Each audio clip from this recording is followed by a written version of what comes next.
বিয়ে করে নারীদের চীনে পাঠিয়ে দেবার মতো এক নতুন সংকটের মুখে পাকিস্তান।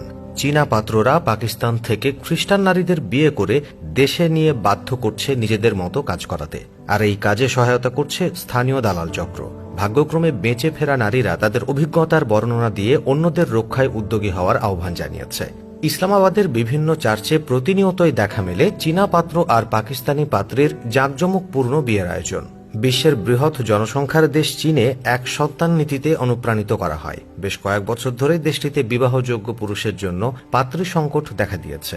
এই অবস্থায় পাকিস্তানি খ্রিস্টান নারীদের আর্থিক সচ্ছলতার লোভ দেখিয়ে বিয়ে করছে চীনা পাত্ররা।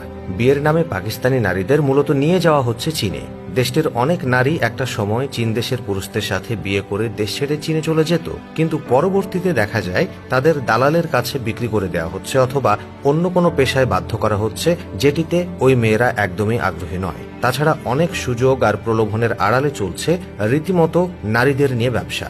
নিজ দেশে নিয়ে বানানো হচ্ছে দাসী। ভয়াবহ সেই অভিজ্ঞতার কথা তুলে ধরেছেন ভাগ্যক্রমে বেঁচে ফেরা কয়েক নারী। সেই নারী জানান, আমাকে চীনে নিয়ে গিয়ে আমার পাসপোর্ট কেড়ে নিয়েছিল এবং চীনা স্বামী আমাকে প্রতিদিনই এমন কাজ করাতো যেটি মুখে বলা সম্ভব নয়। সম্প্রতি পাকিস্তানের বিভিন্ন এলাকায় অভিযান চালিয়ে উদ্ধার করা হয়েছে অন্তত 1000 নারীকে। তবে মোটেও সহজ ছিল না সেই অভিযান কার্যক্রম। আর সেই উদ্ধারকৃতদের চাওয়া, যে কোনো মূল্যে বন্ধ করতে হবে এভাবে নারীদের চীনে পাঠানো, উদ্ধার করতে হবে এইভাবে চীনে আটকে পড়া পাকিস্তানি নারীদের। এমন ঘটনা দেশটির নারীদের মধ্যে জানাজানি হবার পর অনেক পাকিস্তানি নারী বিদেশি পুরুষদের অবিশ্বাস করে, অর্থাৎ কোনোভাবেই তারা বিদেশি পুরুষকে বিয়ে করতে আর আগ্রহী হয় না, বিশেষ করে চীনা পুরুষ।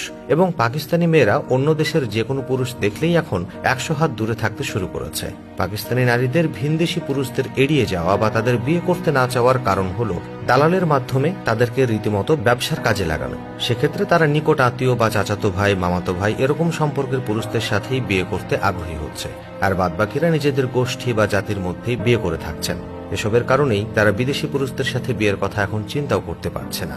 আর কোনো নারী যদি বিদেশি ছেলেকে পছন্দ করেও ফেলে, কিন্তু সেই ছেলেটি যদি পরিবারের পছন্দ না হয়, তাহলে লজ্জা থেকে বাঁচতে পরিবার নিজ জাতির মধ্যে মেয়েটিকে রীতিমতো তড়িঘড়ি করে বিয়ে দিয়ে দেন।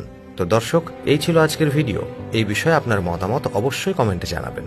Thanks for watching.